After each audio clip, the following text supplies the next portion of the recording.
Salam sejahtera saudara yang kekasih di dalam nama Tuhan Yesus Kristus. Kita kembali memikirkan topik yang sudah kita bicarakan beberapa waktu yang lampau tentang berpikir benar. Nah, kali ini kita ada dalam subtema mempersenjatai diri dengan pikiran Kristus. 1 Petrus pasal 4 ayat 1 sampai ayat ketiga akan merupakan pokok pikiran kita bersama-sama.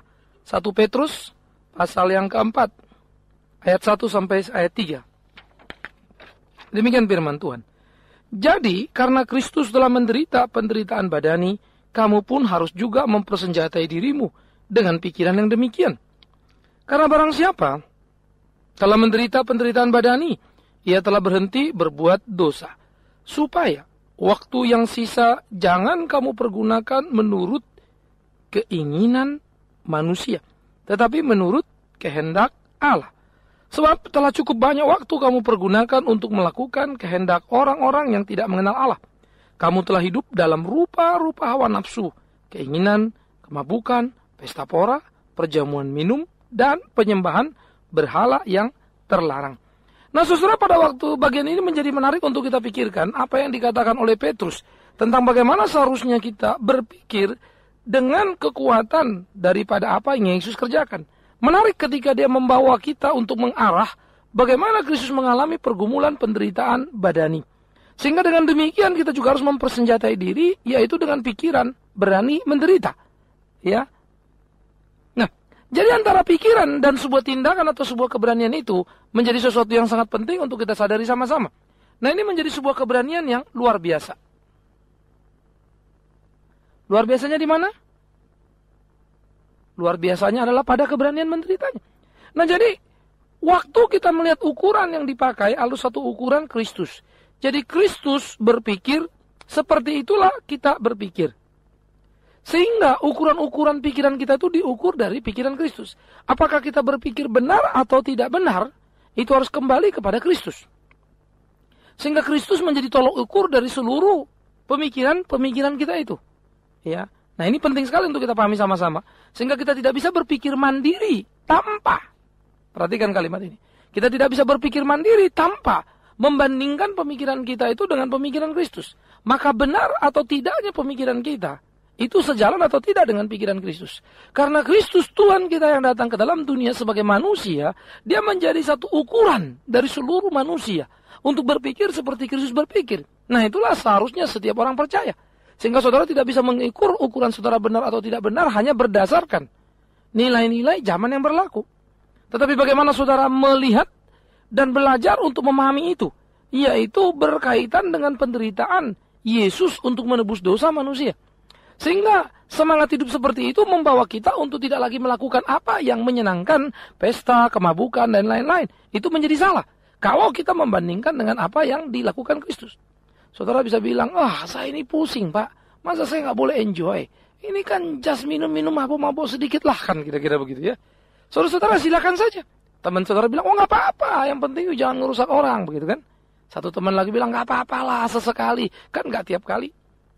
Saudara mau meyakini itu? Ya silakan saja. Itu menjadi sesuatu urusan yang saudara mesti perhatikan dengan serius. Ya, saudara mesti berani mengukurnya dengan sebuah kesungguhan. Kalau Alkitab mengatakan lain. Engkau tidak bisa mengukur dengan ukuran kata temanmu. Orang lain bilang begini nggak apa-apa kok. Tetapi kita akan kembali kepada ukuran bagaimana Kristus. Yang menolak seluruh kemabukan. Yang menolak seluruh pesta pora. Yang menolak kepuasan-kepuasan dalam rupa-rupa hawa nafsu dikatakan. Tetapi memilih menderita. Bahkan di dalam Taman Getsemani kan Yesus berkata, Bapa kalau boleh cawan ini lalu daripadaku. Dia punya choice. Tetapi dia berpikir berbeda. Dia tidak memikirkan apa yang diinginkannya dan menaklukkan diri kepada keinginannya. Tetapi sebaliknya Kristus melawan pikirannya dan dia mengutamakan Tuhan ketika dia mengatakan bukan kehendakku tapi kehendakmu lah yang jadi. Nah, jadi Kristus harus menjadi ukuran pikiran kita. Benar atau tidaknya pikiran kita. Ya. Yang kedua, Kristus harus menjadi kekuatan pikiran kita. Kuat atau lemahnya di dalam pikiran-pikiran kita. Itu strong point-nya itu bukan tergantung di mana atau bagaimana kita berpikirnya. Sehingga kekuatan pikiran di sini adalah kembali lagi sebuah kekuatan itu menjadi satu kekuatan ketika dia berani melawan arus, berdiri dan tegak dalam ukuran kebenaran tadi. Artinya begini, kan tadi kita sudah bilang Orang bilang hidup yang benar itu, yang nikmat itu, ya begini, mesti dinikmati. Ya mabok sekali-sekali enggak apa, ini boleh, itu boleh. Secara ukuran kan tadi itu nggak benar. Nah, tetapi punya nggak kita kekuatan pikiran itu untuk menerobos dan melawan sehingga kita tidak melakukannya? Seperti yang saya katakan tadi ketika Kristus di Taman Getsemani. Dia ingin lepas dari cawan. Ya. Tetapi kemudian dia menaklukkan dirinya. Nah, penaklukan diri itu menjadi sebuah kekuatan yang sangat penting untuk kita miliki di dalam kehidupan kita. Kekuatan kita untuk mengatakan tidak kepada pikiran yang tidak sesuai dengan apa yang dipikirkan Kristus. Sehingga dengan demikian, saudara, pilihan-pilihan di dalam hidup kita, tindakan-tindakan di dalam hidup kita akan menjadi tindakan-tindakan yang menyenangkan hati Tuhan kita. Nah, disitulah perlunya sebuah keberanian untuk menjadi seorang Kristen. Kita mesti berani berpikir, jangan takut berpikir. Ya, kalau Anda takut berpikir, bagaimana Anda mau melawan zaman ini? Kalau Anda takut berpikir, gimana Anda mau bertanding di dunia ini? Tetapi jangan berpikir semau-maumu seperti dunia berpikir. Di mana diri menjadi ukurannya. Di mana kepuasan diri menjadi kekuatannya atau daya tariknya. Tetapi kita harus berpikir di mana Kristus menjadi ukurannya. Yaitu kebenarannya. Dan di mana Kristus menjadi kekuatan utama. Bukan diri kita. Nah, itu akan membuat kita menjadi kuat di dalam pemikiran-pemikiran kita untuk mengatakan tidak kepada berbagai godaan yang datang ke dalam benak kita ini. Tawaran-tawaran yang menarik di dalam pikiran kita. Berkecamuknya pikiran-pikiran, wah ini asik nih, wah ini gak ada yang tahu nih, kalau begini oke nih. Dan seterusnya. Pada waktu itu begitu menggiurkan, pada waktu itu begitu hebatnya, pada waktu itu begitu kuatnya, maka pada waktu itu kita harus bisa mengatakan no. Pada waktu itu kita harus bisa menolaknya. Pada waktu itu kita harus bisa melawannya. Tetapi hanya dengan satu kata. Bukan bagaimana Anda sekedar melatih kekuatan berpikir dengan kekuatan diri dan sugesti. Tapi bagaimana sebetulnya justru kita menaklukkan diri kepada ketetapan dan kehendak Kristus menjadi kekuatan di dalam pemikiran kita. Ya. Oleh karena itulah ketika ukuran dari pikiran Kristus itu kita pakai, ketika kekuatan pikiran dari Kristus itu kita pakai, maka itulah yang akan membawa kita ya kepada puncak pemikiran yang mungkin untuk kita gapai. Ya. Nah, karena itulah pikiran-pikiran kita itu akan mampu menembus kesementaraan sehingga kita terikat dengan kekekalan di mana Allah Bapa ada. Dengan demikian, saudara, pikiran-pikiran kita itu mempunyai penghiburan yang sangat solid sekali. Karena kita tidak terbentur kepada kesementaraan di dalam dunia ini. Kita tidak terbentur dalam kesementaraan yang kemudian membuat kita takut menghadapi realita. Kita tidak terbentur dalam kesementaraan yang membuat kita berhenti bertarung di tengah-tengah kehidupan. Tidak. Tetapi kita bisa bertarung dengan serius, maju dengan kuat. Sehingga kita bisa menciptakan terobosan-terobosan di dalam kehidupan kita. Sehingga kita bisa menggapai kemenangan demi kemenangan untuk kemuliaan nama Tuhan kita. Karena kita mempunyai satu pikiran yang luar biasa. Yang menembus kesementaraan. Menggapai kekekalan. Manusia yang tidak mengenal Kristus tentu tidak akan mampu berpikir menggapai kekekalan. Mereka merekayasa kekekalan, yes. Tapi apakah ada kepastian akan kekekalan yang diyakini? Tidak. Tetapi ketika Kristus menjadi inti daripada pemikiran kita, maka kita bisa menerobos kesementaraan. Kenapa? Karena Kristus itu sudah mati dan bangkit kembali, naik ke surga, dan akan datang kembali. Maka itu akan menjadi satu jembatan atau satu jalan yang sangat luar biasa. Itu sebab dia mengatakan, akulah jalan. Dan kebenaran dan hidup tidak seorang pun sampai pada Bapa kalau tidak melalui aku. Nah jadi saudara, kekuatan-kekuatan pikiran seperti ini yang menerobos kesementaraan masuk kepada kekekalan, akan memberikan ketenangan, kelegaan di dalam hidup kita. Nah itu akan membuat kita jauh dari stres. Tidak tertimpa berbagai kesulitan, kepahitan, kengerian yang mewarnai kehidupan orang-orang masa kini. Tetapi sebaliknya kita mempunyai kemerdekaan, kepuasan, kelegaan untuk menikmati hidup di dalam dunia ini. Tetapi kembali kepada pertanyaan tadi. Berani tidak saudara berpikir seperti Kristus berpikir? Menaklukkan diri sepenuhnya kepada ketetapan-ketetapan Allah. Sehingga dengan demikian kita memainkan peran secara utuh di tengah-tengah kehidupan kita. Menerobos kesementaraan, menggapai kekekalan. Menjadi sebuah pemikiran yang kuat, yang solid dalam kehidupan kita. Wow, betapa indahnya, betapa luar biasanya, betapa hebatnya ketika anak-anak Tuhan mampu memainkan peran seperti itu. Betapa indahnya, betapa hebatnya, betapa luar biasanya ketika kita sungguh-sungguh mampu menaklukkan seluruh pemikiran kita ke dalam kuasa pemeliharaan Tuhan kita. Nah, saudara, jadi ya kalau orang Kristen itu menjadi Kristen yang tulen, ya, apa yang Tuhan ciptakan pada diri kita, kemampuan kita berpikir, kemampuan kita merasa, kemampuan kita bertindak, begitu ya, itu adalah anugerah Yang Tuhan sudah tebus dan sudah bereskan semuanya. Nah itu mesti dikembalikan kepada Tuhan, menjadikan kita elegan. Punya perasaan yang punya ukuran, tidak mau menang sendiri kan gitu. Punya pikiran yang mampu menerobos kesementaraan. Karena bisa melihat dan memikirkan kekekalan karena kuasa Kristus. Wow, luar biasa sekali. Sehingga tindakan-tindakan yang lahir pun menjadi satu tindakan-tindakan spektakuler. Ya, termasuk tindakan untuk berani membagi diri dan mengorbankan diri untuk kemuliaan Tuhan kita. Nah oleh karena itu jangan bermain-main dengan pikiran-pikiran seperti ini. Oleh karena itulah kita dikatakan oleh Petrus harus mempersenjatai diri kita dengan pikiran yang demikian itu. Jadi jangan salah paham. Orang-orang rasional memang merusak kekristenan. Tapi itu tidak berarti kita harus membenci rasional yang dibuat oleh orang-orang rasional itu menjadi sepertinya aib dan mengerikan. Karena Tuhan justru menyatakan kepada kita bagaimana kita mempersenjatai diri dengan pikiran yang demikian, yang benar. Nah, jadi berpikir benar dan mempersenjatai diri dengan pikiran Kristus ini menjadi sangat penting dalam hidup kita. Ya. Nah, sekarang bagaimana kita melihat pikiran itu sebagai senjata? Nah, oleh karena itu, saudara, seperti apa yang sudah saya katakan tadi, memahami pikiran Kristus dalam konteks penderitaan ternyata bisa menjadi kekuatan di dalam kehidupan untuk menghadapi keseharian. Hidup kita ini di dalam struktur dosa, mana ada yang tidak bermasalah. Hidup kita di dalam struktur dosa, mana ada yang tidak menderita. Semua kita akan menderita. Menderita itu bukan berarti saudara dipukul orang. Menderita itu kan juga begini. Saudara tahu ini benar, mau bikin, tidak bisa. Karena sistem sudah korup, sudah rusak. Akhirnya kita terpaksa ikut sistem yang rusak. Batin kita kan menderita toh. Ya kan? Saudara mau menjadi pegawai yang jujur, tapi lingkungan saudara nggak jujur. Batin saudara menderita kan? Dan banyak hal lain lagi. Ya. Nah, kita tahu ini anak kita kalau dengan cara nggak benar kita bisa bereskan. Tapi kita nggak mau.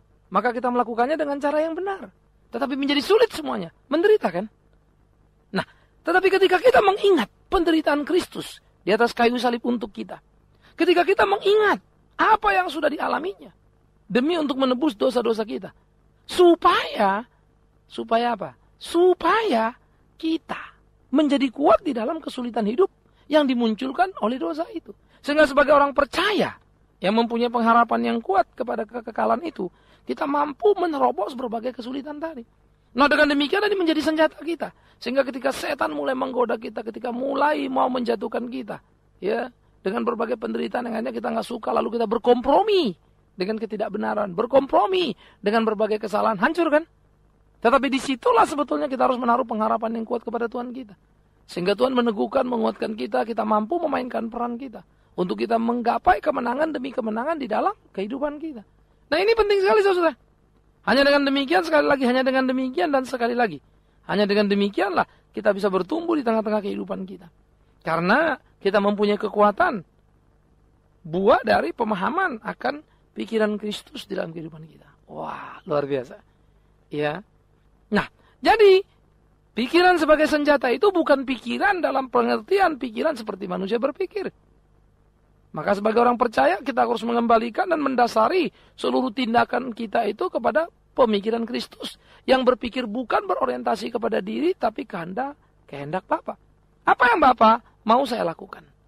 Nah itu akan mewarnai seluruh tindakan-tindakan kita, pemikiran-pemikiran kita. Sehingga membuahkan nilai-nilai di tengah-tengah kehidupan kita. Maka itulah yang nantinya akan membuat kita menjadi kuat seperti Kristus. Ya. Nah saudara, kalau saya mau berikan satu gambaran begini. Waktu Yesus memberitahukan penderitaan dia itu ya, saudara kan masih ingat.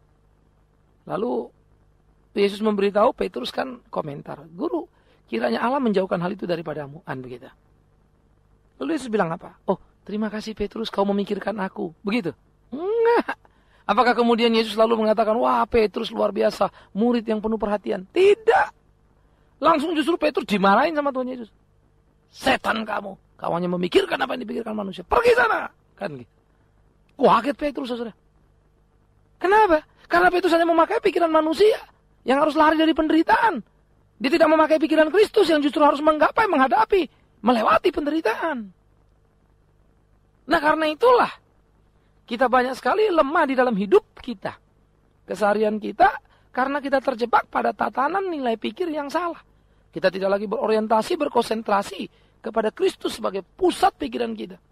Tetapi kita berkonsentrasi, berorientasi kepada diri. Kepuasan, kenikmatan, dan kita benci kepada penderitaan, maka kita mengabaikan kebergantungan yang mutlak kepada Tuhan kita, Yesus Kristus. Nah, saudara yang kekasih, saya pikir disinilah sebetulnya satu prinsip penting yang perlu dibangun di dalam hidup orang Kristen, di dalam memahami Yesus Kristus.